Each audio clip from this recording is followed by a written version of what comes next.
نماز ادا کر رہا تھا اور نماز کے اندر وسوسے خیال، وہ کام جو میں نے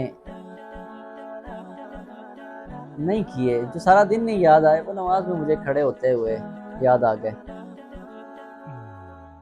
اب سوچوں کہ نماز ادا کر رہا ہوں اور ایک خیال ادھر ہے، ایک ادھر ہے، سوچ میری تقسیم ہو چکی ہے۔ تو وہ لوگ کیسے نماز ادا کرتے تھے جو اللہ والے تھے؟ وہ لوگ کیسے نماز ادا اب کرتے ہیں جو بڑے اخلاص اور محبت کے ساتھ نماز ادا کرتے ہیں؟ میری نماز کے اندر تو وہ خشوع بھی نہیں ہوتا، وہ خضوع نہیں ہوتی۔ میری کیا اکثریت کے ساتھ یہی عالم ہے، نماز ادا کر رہے ہیں یا بس قرض ادا کر رہے ہیں، یہ تو کوئی علم نہیں ہے۔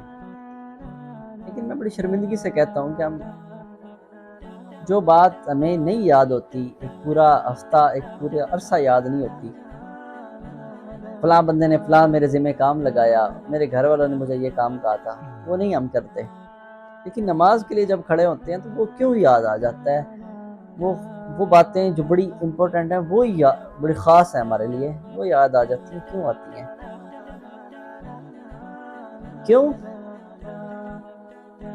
میرے نظریے کے مطابق، آپ اپنی رائے بھی دیجئے گا، لیکن میرے نظریے کے مطابق اس طرح ہے کہ ہم جو پڑھ رہے ہیں، جو الفاظ زبان سے ادا کر رہے ہیں، جس کے لیے ادا کر رہے ہیں، جس سے مخاطب ہیں، ہمیں وہ پتہ ہی نہیں ہے ہم کیا کہہ رہے ہیں۔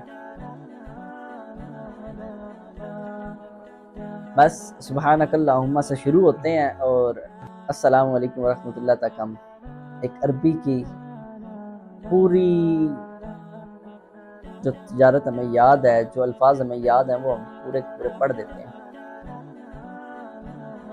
اس نماز کے اندر ہمارے کتنے خیالات آتے ہیں، کتنی دفعہ ہم نماز بھول جاتے ہیں، ڈھیر ساری باتیں ایسی ہیں۔ لیکن اس چیز کو ختم کیسے کیا جائے، ان خیالات کو کیسے ختم کیا جائے اور ہماری نماز کے اندر سکون اور خضوع کیسے آئے، خشوع خضوع؟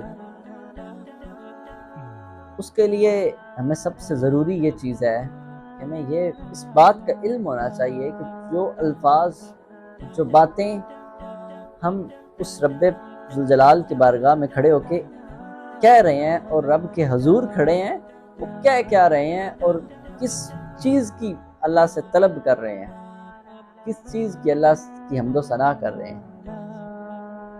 اگر میں اور آسان الفاظ میں کہوں تو ہمیں پتہ ہونا چاہیے کہ ہم سبحانک اللہم کا مطلب کیا ہے، ہماری زبان میں، ہماری مادری زبان میں اس کا کیا مطلب ہے۔ پھر جا کے اس نماز کے اندر ہمارا محبت، پیار، خلوص، اور پھر سب سے بڑی بات، ہم دعا میں کہتے ہیں کہ ایاک نعبد و ایاک نستعین، اے اللہ تجھی سے مدد مانگتے ہیں اور تو ہمیں اچھے راستے پر چلا۔ لیکن اکثریت کو یہ پتہ ہی نہیں ہے کہ کون سا اچھا راستہ ہے اور کس سے مدد مانگنی ہے۔